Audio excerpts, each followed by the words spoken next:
Hello students, कैसे हैं आप सब। आई होप आपकी प्रिपरेशन बहुत अच्छी चल रही होगी। आज हम +2 क्लास एंड +1 क्लास इकोनॉमिक्स करने जा रहे हैं, right.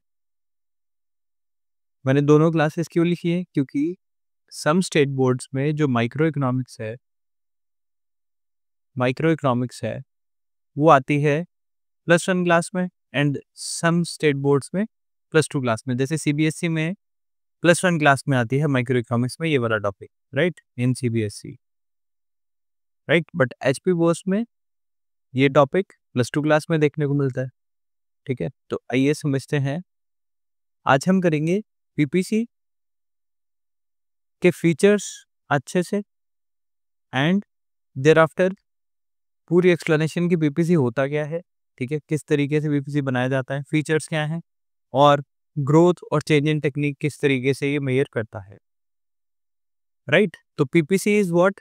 PPC is production possibility curve. It is production possibility curve, ठीक है। ये प्रोडक्शन पॉसिबिलिटी कर्व है, एक ऐसा कर्व जो दो डिफरेंट गुड्स की प्रोडक्शन पॉसिबिलिटीज को शो करता है, प्रोडक्शन पॉसिबिलिटीज को शो करता है, ठीक है। दो डिफरेंट गुड्स हैं, उनकी प्रोडक्शन पॉसिबिलिटीज को शो करने वाला कर्व इज पीपीसी, राइट। तो पीपीसी किस तरीके से होता है, किस तरीके से बनाया जाता है, आइए समझते हैं। पीपीसी होता है इस शेप में, राइट, दिस इज पीपीसी। ऐसा होता है पीपीसी और यहाँ पे एक गुड बताई जाती है, जैसे वीट फॉर एग्जांपल, यहाँ पे राइस, ठीक है। वीट और राइस के डिफरेंट डिफरेंट कॉम्बिनेशंस को कि किस तरीके से प्रोड्यूस किया जा सकता है वो ये शो करता है, ये curve, right. So PPC shows the different combinations of two different goods, ठीक है, टू बी मैन्युफैक्चर्ड। तो आइए समझते हैं इसके फीचर्स वन बाय वन, ठीक है।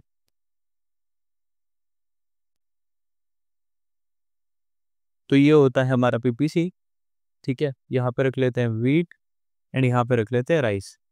सबसे पहला इसका जो फीचर्स है, it shows different production possibilities of two different goods, ठीक है। दो डिफरेंट गुड्स की डिफरेंट प्रोडक्शन पॉसिबिलिटीज को ये शो करता है, ठीक है। It is downwards toward right, downwards towards right, ठीक है। ये डाउनवर्ड टूवर्ड्स राइट की तरफ होता है, ठीक है। और it is concave to origin, origin से दूर होता है, राइट, कॉनकेव टू ओरिजिन, ठीक है। ये आपको याद रखना है। Fourth one is on each point on PPC, हर एक पॉइंट पे पीपीसी के फुल यूटिलाइजेशन ऑफ रिसोर्सेज होता है। On each point there is fuller utilization of resources, fuller utilization of resources. Now what does it mean? fuller utilization of resources का मतलब होता है कि हमारे पास ये पीस ऑफ लैंड है, तो इस पीस ऑफ लैंड का हमने फुल इस्तेमाल किया है, पूरे खेत का इस्तेमाल किया हमने, right. If there is point under PPC, अगर कोई पॉइंट अंडर है पीपीसी के, ठीक है, it shows under utilisation of resources,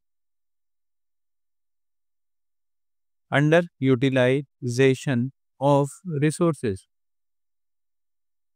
ठीक है। तो अंडर यूटिलाइजेशन पीपीसी कैसे शो करता है? अगर कोई पॉइंट पीपीसी के अंदर है then it shows the under utilisation of resources.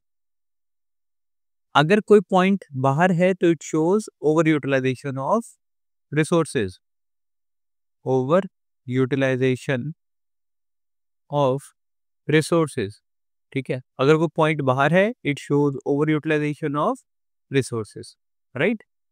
It is over utilisation of resources कैसे और अंडर यूटिलाइजेशन ऑफ रिसोर्सेज कैसे, ये भी समझ लेते हैं। मान लीजिए हमारे पास ये खेत है और खेत का हम इतना हिस्सा इस्तेमाल ही नहीं कर रहे, ये वाला हिस्सा हम इस्तेमाल ही नहीं कर रहे, ये वाला हिस्सा इस्तेमाल कर रहे हैं, तो हमने इस पोर्शन का इस्तेमाल ही नहीं किया, that is under utilisation of resources, that is shown by the BPC by point A. A is under utilisation, ये कोई पॉइंट P मानते हैं, it is over utilisation. Over utilisation कैसे? जैसे मान लीजिए ये पीस ऑफ लैंड है, यहाँ पे तकरीबन हम 10 kg ऑफ सीड्स जो है वो प्लांट कर सकते हैं, right? But we have planted 15 kg seeds. तो इस केस में हमने क्या किया, 5 kg जो है वो एक्स्ट्रा सीड जो है वो प्लॉट कर दिया, that is over utilisation of resources, right? So it is also known as transformation curve. इसे ट्रांसफॉर्मेशन कर्व भी कहा जाता है। ट्रांसफॉर्मेशन कर्व मतलब ये ट्रांसफॉर्म करता रहता है वन पॉइंट से दूसरे, तीसरे and fourth, right? It is based on marginal opportunity cost, ठीक है? अब मार्जिनल अपॉर्चुनिटी कॉस्ट, मार्जिनल का मतलब क्या होता है? Marginal means change, marginal means change, and opportunity cost means the cost of producing one commodity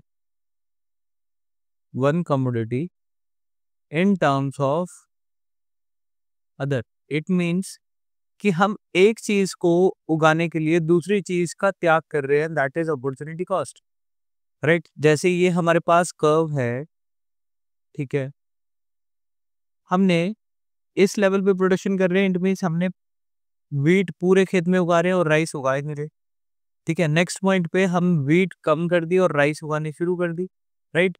हमने वीट इतनी कम करी और राइस इतनी ज्यादा उगानी शुरू करी। नेक्स्ट फिर हमने राइस पूरे खेत में उगा दी और वीट कम कर दी। इट मीन्स ये कर्व जो है वो अपॉर्चुनिटी कॉस्ट पे हो रहा है कि इतनी वीट हम कम उगा रहे हैं क्योंकि हमें इतनी ज्यादा राइस जो है वो चाहिए। So that is why it is dependent upon marginal opportunity cost. Opportunity cost आपको पता होनी चाहिए, it is very important, examination point of view से भी इंपॉर्टेंट है, ठीक है? तो अपॉर्चुनिटी कॉस्ट का मतलब होता है जब हम एक चीज को चूज करते हैं, उसको चूज करने के लिए जो हमने चीज छोड़ी होती है, जो चीज हमने सेक्रीफाइस करी होती है, तो वो उस चीज को चूज करने की अपॉर्चुनिटी कॉस्ट जो है वो बन जाती है, राइट? वैसे हम कॉस्ट का चैप्टर आगे करेंगे तो उसमें डिटेल में हम कॉस्ट को कर लेंगे, right?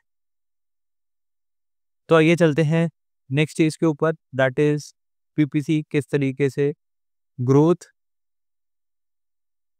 And change in technique को दिखाता है, चेंज इन टेक्निक को शो करता है, ठीक है? तो ग्रोथ मतलब हमारे पास ये एक कर्व है, ठीक है? उसके बाद ये पूरा कर्व जो है वो आगे शिफ्ट हो गया, इट शिफ्ट्स टुवर्ड्स राइटवर्ड। जैसे फॉर एग्जांपल यहाँ पे 10 यूनिट्स उगा पा रहा था मैं, अब यहाँ पे 20 यूनिट्स उगा पा रहा हूँ। यहाँ पे इसके मैं 20 यूनिट्स उगा पा रहा था, अब 40 यूनिट्स उगा पा रहा हूँ। कैसे? क्योंकि मेरे पास पहले इतना पीस ऑफ लैंड था, बट ये पीस ऑफ लैंड जो है अब इंक्रीज हो गया है, ठीक है? तो इट मीन्स कि ग्रोथ हो गई है, growth of resources. Growth of resources कैसे पता लगा? क्योंकि दोनों ही गुड्स की प्रोडक्शन जो है वो इंक्रीज हो गई। जब दोनों ही गुड्स की, जैसे यहाँ पे वीट था, यहाँ पे राइस था, वीट और राइस दोनों ही ज्यादा क्वांटिटी में निकलने लगे, इट मीन्स कि हमारे पास जो गिवन रिसोर्सेज थे वो इंक्रीज हो गए, right? So increase the resources से अब हमारी प्रोडक्शन जो है वो इंक्रीज हो चुकी है। This shows the growth of resources. Now change in technique किस तरीके से दिखाता है PPC? Change in technique basically इस तरीके से दिखाता है, जैसे यहाँ पे वीट है, यहाँ पे राइस है, ठीक है? राइस हम इतनी उगा पा रहे थे, पर अभी एकदम से राइस की प्रोडक्शन बढ़ गई। कैसे हो सकता है ये हो सकता है जब राइस की टेक्नोलॉजी चेंज हो गई। फॉर एग्जांपल राइस की seeds, HYV seeds, high variety yielding seeds जो है वो और नई मार्केट में आ गई, ठीक है ना? और हमने वो यूज कर दी, जिसकी वजह से हमारी पर यील्डिंग, पर हेक्टेयर यील्डिंग जो है वो इंक्रीज हो गई। तो इस वजह से growth and change in technique को पीपीसी शो करता है, ठीक है? कर्व जो है वो चेंज इन टेक्निक में इस तरीके से भी बन सकता है, ठीक है? So you need not to confuse, क्योंकि टेक्निक जो है वो इधर भी चेंज हो सकती है, इस गुड में भी चेंज हो सकती है और वीट में भी चेंज हो सकती है। दोनों ही चेंज इन टेक्निक के डायग्राम है। तो आई होप आपको समझ आया हो कि प्रोडक्शन पॉसिबिलिटी का होता क्या है, उसके फीचर्स क्या क्या हैं, और growth and change in technique को पीपीसी किस तरीके से शो करता है, राइट? तो मिलते हैं नए वीडियो में नए टॉपिक के साथ। God bless you all.